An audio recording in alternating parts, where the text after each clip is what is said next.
Hello and welcome. You're listening to the Just Love Them podcast. I'm your host, Cherie Best. Join me to discover how to stay connected, how to find healing, and how to deepen your relationships with the people you care about who have made different religious choices than you have. Today, I want to talk about hope. If you've been listening to this podcast for a while, you know that I have 7 children, 6 of whom have left the church that my husband and I raised them in. It's been very rocky at times. Sometimes it's so rocky that you may be wondering if it is even possible for your relationship with that person to recover, ever. Today, I'd like to share a little bit more about my story with my kids and offer some hope. We raised our kids all the same, probably just like you, if you've raised children. We took them to church. We taught the gospel at home through family scripture study, family prayer, family home evening. We modeled good values. We made lots of mistakes, but we tried to be the best parents we could. Our oldest daughter seemed interested in church when she was little, but as she grew, it became apparent that she wanted nothing to do with it. She went through the motions to keep us happy, but by the time she hit mid-junior high, she was pretty much doing whatever she wanted while pretending to be the person she knew we wanted her to be. She is a peacekeeper and didn't want to hurt us, but also didn't want anything to do with our values or our lifestyle. She turned 18 at the beginning of her senior year and left home shortly after. She was finally free to do whatever she wanted. The relationship was very rocky at that point. Conversations were hard, tensions were high, interactions were painful. First, she lived with a girlfriend and her family. Then she moved in with a boyfriend. She dropped out of school. Things got so rocky at one point that she threatened us that when she someday had children, she wasn't going to let us know them. That really shook me and kind of woke me up. I wasn't exactly an emotionally healthy person in those days, and I continued to do and say the wrong things.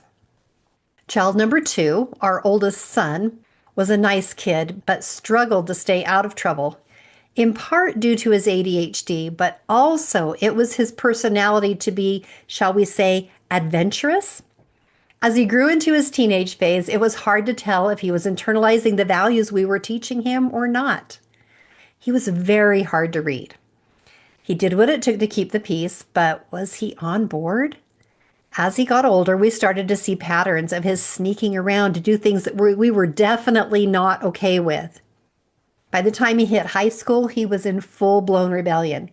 He was quiet and compliant on the surface, but full-out rebellion underneath. He went to great lengths to quietly do whatever he wanted, and we went to great lengths to try and stop him. Home life became miserable. Eventually, his actions became so extreme that we felt we could no longer keep him safe. And at 16, we sent him to a Christian boarding school in the middle of nowhere. Never at any point did I feel that I had failed as a mother more than I did at that time. This little boy that I had loved his whole life was scaring me, and now we had sent him away, which scared him. I worried that the relationship would never recover. How could it? Those of you in the middle of such a rocky relationship can surely relate to my feelings. How can that kind of damage be reconciled? My husband was allowed to fly out and visit him, and a year later, our son was allowed to come home for Christmas. I wondered what it would be like. Did he hate us so much that he wouldn't want to come home? Well, he did come, and he was very cordial, and the visit went well. 6 months later, he graduated and moved home. Again, I wondered what would happen. He seemed okay, and we were all very pleasant with each other while he was home, though there was a constant elephant in the room, and volumes of thoughts, feelings, and questions not being talked about. We were all doing what we had to survive, I guess. After 2 months at home, he moved out with his girlfriend. He did stay interested in religion, it seemed, But he had no interest in our religion in any way, shape, or form. He eventually married and moved several states away for the next 10 years. During those 10 years, they had a couple of children. They didn't come to visit much, and they didn't want us to come visit them. Child number 3, also a son, was an exuberant kid growing up. He never gave us grief about going to church. He didn't say much about how he felt about church, and I hoped he was internalizing the religion we loved. After high school, he moved out to have the college experience and attend a local university, and he never went to church again. Within a few short years, he didn't want to be present for the reading of the Nativity story at Christmas, or be in the room when we were saying prayers, or attend any religious service, even to support someone who was talking or having a baby blessed, or for any reason. He had drawn a line. Child number 4, a daughter, is one who surprised me in the other direction. Growing up, I wasn't sure exactly what to expect from her. She got a boyfriend quite early who was kind of a wild kid, and she hung out with him and his friends whenever she could, all through high school. I didn't learn until much later that even though he was smoking pot, drinking, and pressuring her to have sex, she never gave in. She later moved out for college, and wonder of wonders, she continued to go to church. She'd never wanted to get her patriarchal blessing, but partway through college, she decided to, and she invited us. The patriarch told her that she would serve a mission. After the blessing, she told him in no uncertain terms that she would not be serving a mission. On our way out the door, as he was waving goodbye to us from the doorway, he called to her, "Let me know when you get your mission call." "I'm not serving a mission," she called back. Several months later, the Spirit worked on her and she developed a strong desire to serve a mission. She and her older sister submitted her mission papers without our knowing anything about it, and she surprised us with the announcement that she was going. Finally, I was going to get a missionary. We were thrilled. She served an honorable mission and married in the temple. Child number 5, a son, always seemed to want to do what was right. The rest of the kids said he was our favorite growing up. But the truth is, he simply didn't give us trouble and didn't get in as much trouble as the rest of them. He actually liked to speak in church and wanted to go to seminary. He put his mission papers in during his senior year of high school, and he served a mission. When he returned home, he fairly quickly got married in the temple, and it seemed like everything was going fine. But it wasn't. Something was going on under the surface. He was doing all the right things, but something was wrong. He and his wife lived with us for 9 months and attended the same ward we did.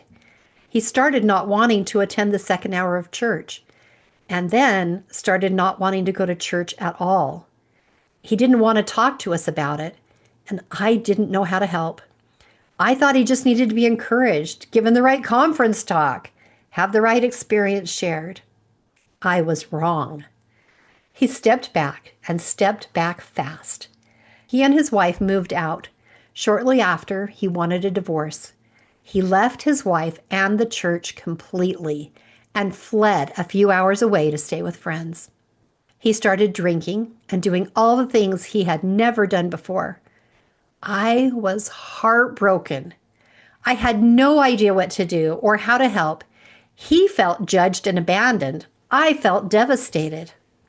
Child number 6 is a daughter. She was that child who wanted to get her temple recommend the day before her 12th birthday so she could go to the temple and do baptisms on her birthday. She was that child. Sure, she gave us a run for the money as a teenager, but deep down, she wanted to do what was right.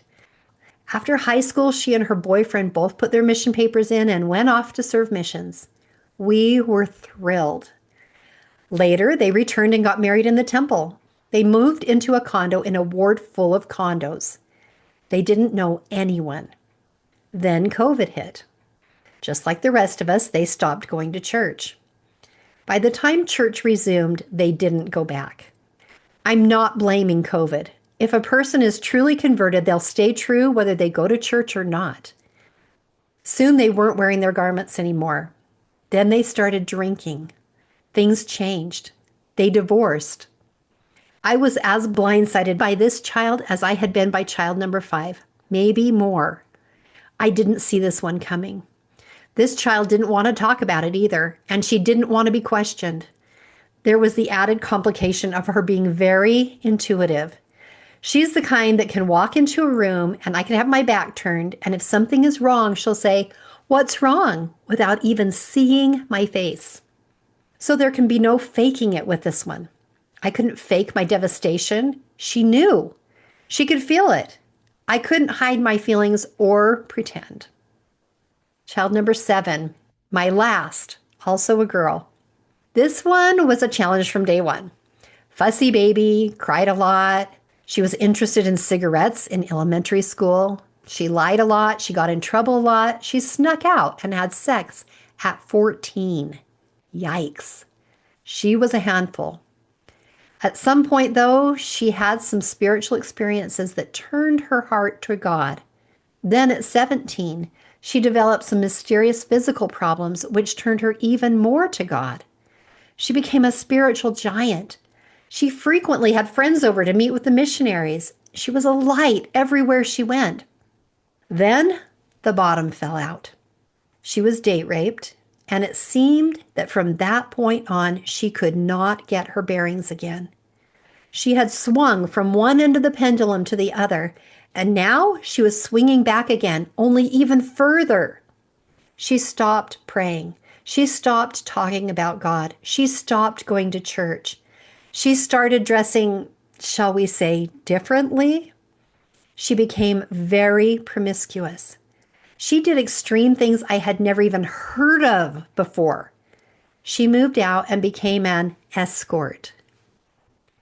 She and I have had a conversation all about this on an episode in season 1 that's called Refined by My Daughter, if you want to know more. She had become my most wild child of them all.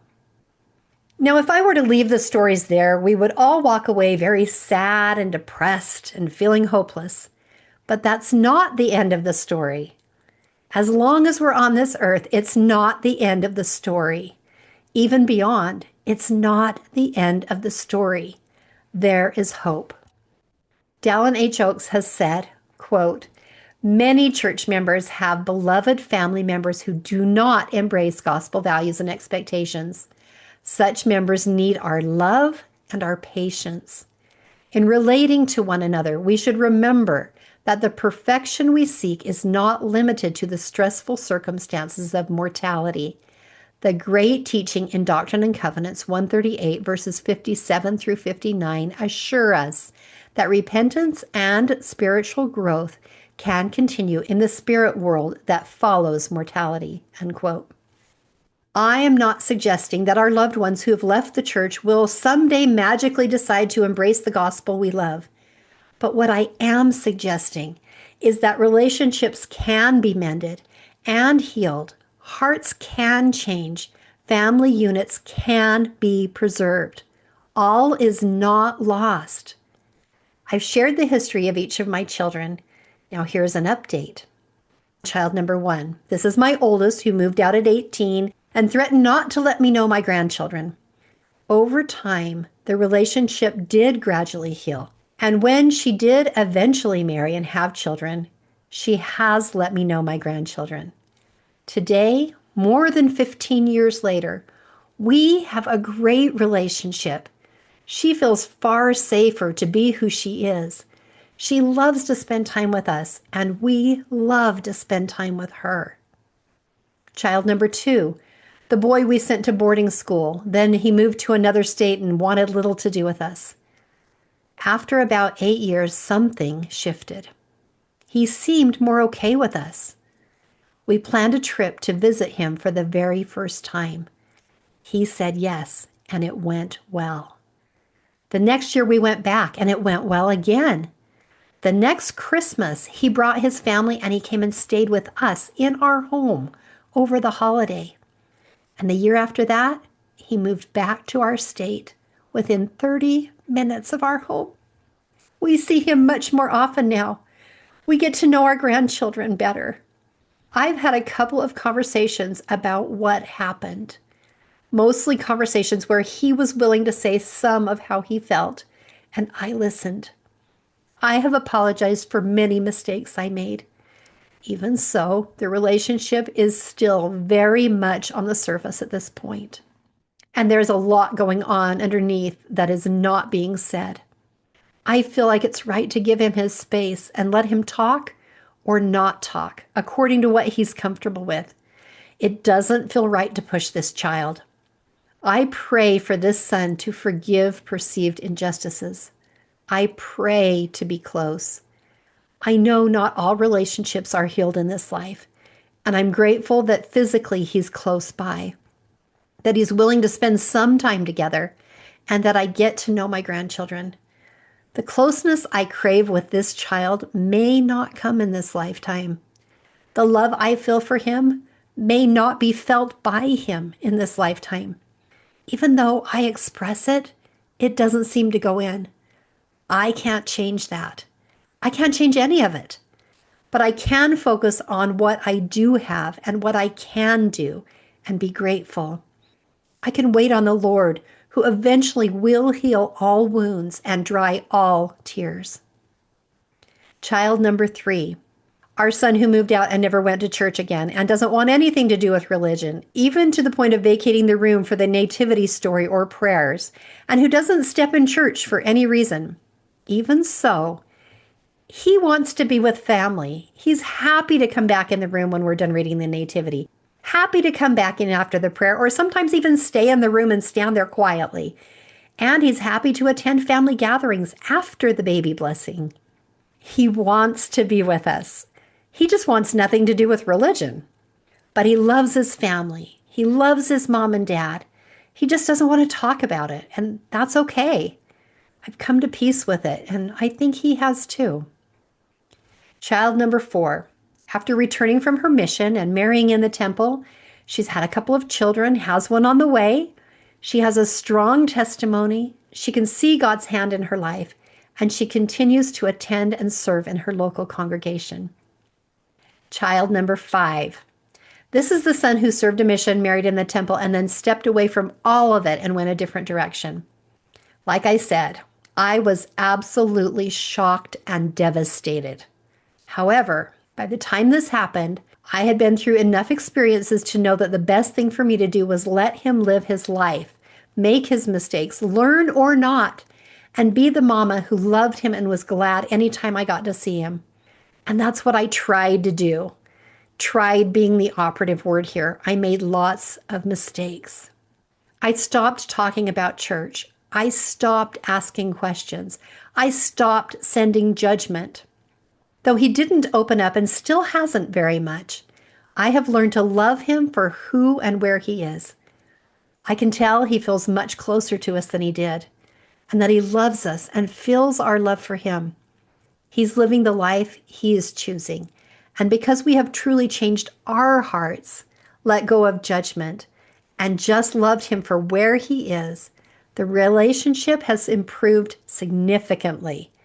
He lives a couple of hours away, and when he tells us that he misses us, we know he means it. And that means everything. Child number 6. This is the intuitive one who had served a mission, married in the temple, then left the church during COVID and later divorced. To her credit, she could feel my devastation. She had watched me go through this shock and devastation with child number 5, and yet she didn't distance herself when this happened. She didn't back off. She didn't run away. She sat with me and she allowed me my feelings. I had gotten better at being the mom my kids needed me to be, the one that accepts them and their choices for being theirs, the one that stops judging and starts supporting. This helped tremendously. This child is very intuitive, and I can't hide anything from her. If I'm mad or sad or judging her, she knows. And because I have changed, she knows that I love her, that I accept her, that I allow space for her to learn, grow, and be who she is. She knows that I adore her, and she adores me back. Child number 7. Our daughter who swung from one side of the pendulum to the other and then swung back again. As she was doing all the wild things I'd never even heard of before, she would often come to visit. That was a win right there. And she would tell me about her life, stuff I honestly never wanted to know. But as she was talking, I would concentrate on keeping my face neutral, on not acting shocked, disgusted, or critical. By this time, I had learned to look for the good, and that's what I did. I can look this child in the eyes as she's talking, and I can see who she is in her soul. A beautiful child, an eternal child. God gave me a love for her I couldn't have developed alone. This child feels safe in my presence. She feels adored because she is. She feels accepted because she is. She's dialed back her wildness to a great degree, but she knows that when I say, I love you no matter what, I mean it. I couldn't have gotten there on my own, but God got me there because that's how He feels about them. Their worth does not change. God's love for us does not change. Notice that my stories do not all end with, and they came back to church and we lived happily ever after. Because guess what? The story is not over. It's still being written. Some of you may be experiencing a current growing trend of children who estrange themselves from their family of origin, either from the parents or even from siblings because of religion. This has been termed going no contact or divorcing the parents or the family. It's devastating and heartbreaking. If you're having this extreme experience, my heart goes out to you. I have not experienced this heartbreak myself, but I have close friends who have. Whether your relationship is strained or estranged, I am here to offer hope. You cannot change your loved one's choices. You cannot make them do something differently, but there is something you can do. There are some things that you can control. May I suggest some things that helped me, that may help you? Let me suggest just 3 today that you may have picked up on in my stories. Number 1, partner with God. Right now, you may be being blown around emotionally by other people's choices, like a piece of paper in the wind, feeling like your direction, your mood, and your life are completely out of your control, blown around by every wind of change. It doesn't need to be that way. You can stand strong in the storm, but you can't do it alone. When you partner with God, when you turn to Him, trust Him, and stand close to Him, the storm can swirl around you and you can stand steady and calm. This really is possible. I know. I've been in both those places. I've been that piece of paper, and I've also looked into the Savior's eyes in my mind and felt calm and peaceful in a swirling storm. Partner with God. Number 2, do the internal work. Right now, you may be being constantly triggered by other people's choices and words. When you do your internal work, the work to change yourself instead of them, you'll be able to let go of triggers that continually send you into fight or flight, feeling good or feeling terrible, feeling happy or feeling sad. Internal work will stabilize you. Internal work is just that. It's work. But being willing to do that work will bring you the peace that you seek. You really can be happy regardless of other people's choices. You really can love them despite what they do. Internal work will help you get there. Turn to God and have the additional help of a therapist or a life coach or a group or a friend who knows how to help you do this work and help you find peace. And 3, look for the good. I have done whole episodes on this one concept. You really do see what you're looking for. Right now, your brain may be collecting mounds of evidence of all the negative ways your life is being affected by other people's choices, but it doesn't have to be that way. You really can find good about your situation. I know you may believe there isn't any, but that's exactly what Satan wants you to believe. There is a much bigger picture here than what we can currently see. None of this is a surprise to God. He knows all of this and more. He sees the big picture and he has a plan. We are here to experience mortality. Trust that God has got this and that what's happening right now is not the way the story ends. Like I said, right now is not the end of the story. It's not the end of my story, and it's not the end of your story. As long as we're on this earth, it's not the end of the story. Even beyond, it's not the end of the story. There is so much hope.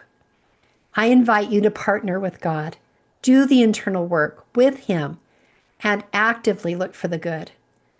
The Just Love Them support group, starting in June 2026, will be focusing on all three of these things. As a member of this group, you will have access to getting help with your specific situation. You will be surrounded by others who understand what you are going through. You'll receive training and assignments that will help you do that internal work. You won't be doing it alone.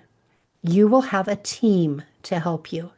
There are still a couple of spots left. If this feels like a right fit for you, fill out the contact form on the home page of CherieBest.com with the word interested. There is a link in the show notes. There really is hope.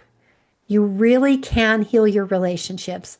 You really can feel peace. I love you. God loves you. There is a way. If this episode has resonated for you, please share it with someone else who can benefit as well. And please join me again next time for another episode of Just Love Them.